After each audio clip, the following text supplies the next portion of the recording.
God save the Commonwealth of Massachusetts. Welcome, welcome, welcome. Do I have information in store for you today? So, let me just say that I was there throughout the entire first trial when all of the forensic cell phone experts testified. And yes, they were impressive and they used fancy tech jargon. And that is 100% intentional, particularly on the part of the Commonwealth, because they want to plant doubt in our minds about this 227 Safari Google search that Jen McCabe made. They want us to have enough doubt to just discredit that it happened or ignore that it happened. And I will tell you, it worked. At least it worked on me because I could not say with over 50% certainty that it happened after listening carefully to the Commonwealth experts Ian Whiffen and Jessica Hyde, who sounded convincing. Sure. Yeah. Okay. Seems plausible to me. It does sound a little bit like an excuse I would have used when I was 15. What do you mean? I did search it, but I searched it at 6, not 2 a.m. How could that have happened? So, what did I do? I ignored it. I ignored that bit of evidence because I did not know. I didn't have enough information at that time to say with 100% certainty that that search happened at 2:27 a.m. And because I didn't have enough information, because I'm not a techie, I'm not a tech expert, I just ignored it. I didn't know what to make of this Google search. And up until yesterday, it stayed that way. And so I ignored it. And then I met with an old friend who has an honorary master's degree from one of the most credible academic institutions in the world.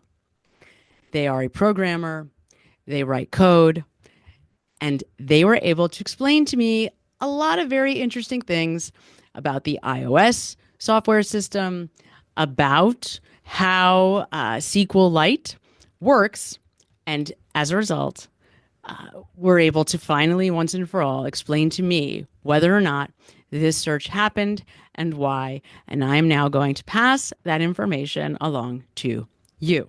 The first question, because I'm going to try to explain this to you as simply, as straightforward as I possibly can. And the first thing that we have to ask is, why would it have been that the original Cellbrite extraction done by the Commonwealth just days after this incident with John O'Keefe happens? So he obviously dies on January 29th, and Jen's phone is confiscated within a week. I believe it's February 2nd, but it's very soon. It's that first week in February that they take her phone, and it is then extracted. Okay? Now, Ian Whiffen, as impressive as he is one of the people that has created the software that goes into the iOS Apple system and steals data. So the software program goes in, it extracts that data, and then it dumps it. That's what he has figured out how to do. But two things can be true at the same time. I can be an evil genius and know how to extract information from Apple's iOS system, but not know how to read that information once it's been dumped. That's number one. Number two, one thing you need to understand about these tech companies, they're they're always trying to outdo each other. They're always trying to make things more efficient, just a better working, better quality product, but with less of a footprint, smaller, faster, so that their language systems can be implemented into things like tiny little watches or television systems, built into whatever, you name it. As you probably could imagine, what makes the iOS software system, what makes Apple generally a more expensive, but more effective, more efficient, a better product than many of the PC and Android products No offense to Android. This is, again, not coming from me. This is coming from an expert, someone who knows about these things. The reason why it is a better product is because of the amount of time, effort, and energy that they put into security and privacy. They make it very difficult for hackers and viruses to get into their products. They also make it very difficult for the FBI or the police or law enforcement to hack into it without your permission. And that is where Celebrite comes in. Celebrite figured out how to do that. Okay. But Celebrite is not a human being. It only does what you tell it. So, up until a year ago, the Commonwealth was using the same software system, Celebrite system, that everybody else was using. But sometime, I believe in 2023, Celebrite updated their system so that it could stay current with the changes that the iOS system had made, with the security changes that iOS had made. The iOS software system primarily uses a language, a computer language called SQLite, but they're not the only ones. SQLite is built into all kinds of tech systems, okay? And what SQLite is a lightweight, embedded relational database management system that is used for storing and managing data within the applications, or one of the ways that your phone is taking information from applications, using it, storing it, deleting it, all of that. Now, SQLite is the database management system of choice for all cell phones and most computers because it is the most efficient. It has a very small footprint, it works really, really quickly, and it works with all of these different applications. And back in 2010, SQL implemented a new system to try to make the phones, to try to make their computers faster, smarter, and crash proof. This is important. So I'm going to use a metaphor that I'm very familiar with, and that is using the Word document system. For whatever reason, academia has selected Word as its document system of choice. It's very pious. You have to use Word. Sorry, Google. I personally do not care much for Word, but I don't have a choice but to use it. And the reason I don't care for it is because of a traumatic experience that I had all the way back many lifetimes ago when I was in college. So one day I was writing a paper, finishing a paper for a psychology course. It was 25 pages. It was 5 a.m. I was in the computer lab. Yes, we had computer labs back then. And 25 pages in, the computer crashes and it loses everything. And I remember like feeling the tears coming down my cheeks, just so upset. Like, I cannot believe I just lost 25 pages. Devastated. Ever since then, I've had some issues with Word. So what SQL did was they implemented what they're calling a wall file system. WAL is an acronym for write ahead logging. And these write ahead logs are basically, they were described to me as like journal entries. So let's imagine that I'm using Word to write a paper. And as I'm making changes, there's two ways to save those changes. One, I can manual save it, or it'll auto save, right? But let's say that in between saves, my computer just dies. Let's say it dies because the battery has run out, or it gets hit by lightning, or whatever. The WAL files are designed to temporarily hang on to those unsaved changes, and then at different times integrate the changes into the main database to save them. Okay? Now, these WAL files ensure that in the case of a crash, my changes will not be lost. I will never have to go through the trauma of losing 25 pages of hard-earned time, effort again. But the other thing that they do is they make the system run quicker, more efficiently, faster. How do they do that? Well, remember the old days of like those giant processors, those huge computers that we all had? And I remember like you'd be downloading like 40 songs off of Napster, but then if you tried to even just do a Google search, it would take forever. There was this crazy lagging that would happen. Basically, a WAV file allows for your phone to not have to be trying to get information from the same place because when we do that, it slows everything down. So, the artifact of Jen McCabe's uh, Google search was found in a WAV file in a deleted state. The reason why the original Cellbrite extraction did not see it, didn't pick it up, is because that version of Cellbrite was not told, was not given the directive to go look for deleted WAV files. And had that phone, had it not been searched at the time that it was, WAV files are designed to be deleted or written over at some point soon after they're created. So, in another week or month, it's very likely that that search is deleted forever. We never would have seen it. But, so the updated version that the defense's Richard Green was using found the artifact.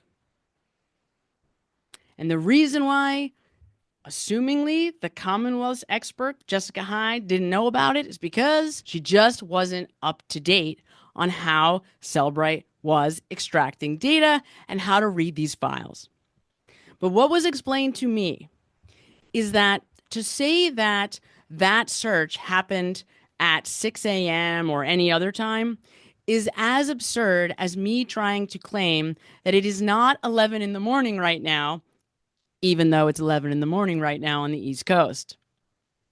You could argue it all day. We could fight about it all day. But when all is said and done, 11 a.m. Eastern Time is 11 a.m. Eastern Time. And it will always be 11 a.m. Eastern Time right here and right now. Now in 10 minutes, it'll be 11:10. But at this moment in time, there is no way, it is irrefutable, that it is 11 a.m. Now, the one thing that the Commonwealth kind of got right, there's about a 5-minute lag time sometimes on the WAV files. In other words, the search could have happened anywhere between like 2:20-ish and 2:27-ish. But when we line up that 2:27 a.m. time with other activity on Jen McCabe's cell phone, it makes sense that she would have done this search at around the exact same time that she was using her cell phone for other things that she is not arguing against, like the basketball search, right? So, just to be 100% clear, there is no possible way that Jen McCabe could have searched something at 2:27 and it had shown up at 6 something, or vice versa. Whatever timestamp was on that deleted WAV file is the time that she did that search. And she deleted it. Those two things are irrefutable. There is absolutely no way and no world, according to programmers, according to people who are very familiar with SQLite, there's no way that that search happened at any other time that was not between 2:21 and 2:27 a.m. on that morning. Full stop. But not only that, because you see, I had never really thought about what it would mean if she had made that search because I was too busy trying to figure out whether it happened at all. And because I just didn't have enough information to make that decision, I ignored it. But now that I do, now that I know she did make that search, what that means is they knew he was alive. They knew he could have been saved. And instead, they made a conscious choice to put him outside in the cold where he would die of hypothermia. They made a conscious choice not to save him, but to risk putting him outside in the cold where he very likely would die of hypothermia. That is the absolute unequivocal truth about what has happened here, and there is no way around it. So it doesn't matter what logic tree you want to try to use to make sense of taillight pieces or butt dials or any other bullshit this group of people utters. Jen McCabe went into her Safari browser, switched the file, typed in to her Safari browser, Google how long to die in the cold at 2:27 a.m.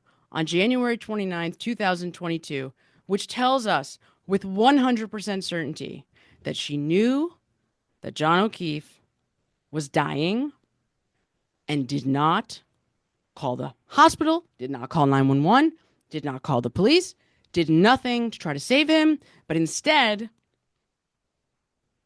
put him outside to die in the cold. Do not pass go. Do not collect $200. Game over. That's it. Go to jail. Go directly to jail. End of discussion.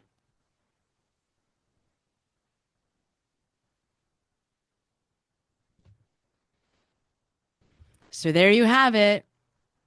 That's the story about the Google search. But don't take my word for it. Ask around. Ask your friends and family. Ask a tech expert in your life. Someone who's got nothing to do with this case and no investment one way or another. Because they're going to tell you exactly the same thing that my friend told me. I don't know why it didn't occur to me to ask him sooner.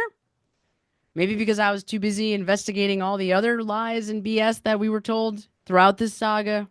I think there's probably no way that the prosecution isn't aware that this search happened. And once again, is doubling down, trying to say, nope, that didn't happen, nothing to see here.